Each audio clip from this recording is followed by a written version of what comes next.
दर्शक बंधु केदार गौरी सीरियल रे देखा पाइबे एक धमाकदार एपिसोड। गौरी समस्त सामना रे रिपोर्ट देखा पर केदार को पचारे मोर गोटे झील जन्म हो मरीगला मोर अन्य झील कहीं। गौरी कथा शुणा पर माधवी बिकु को कह गौरी कथारू जना पड़ुची से खाली एतिकी जानिची जे से जाला छुआ जन्म करथिला।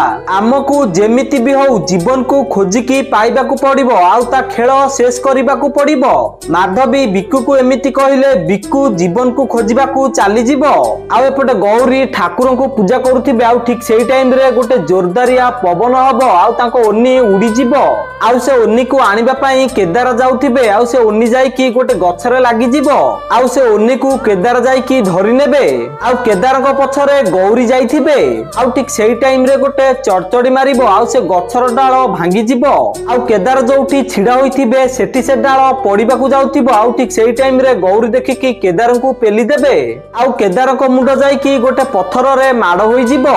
तो दर्शक बंधु आपण मानकू कोन लागुची केदार को मुंड पत्थर रे माड़ होबा परे कोन तांकर पूर्व कथा सब मने रहिबो कि हां कि ना हमकू कमेंट माध्यम रे जणांतु।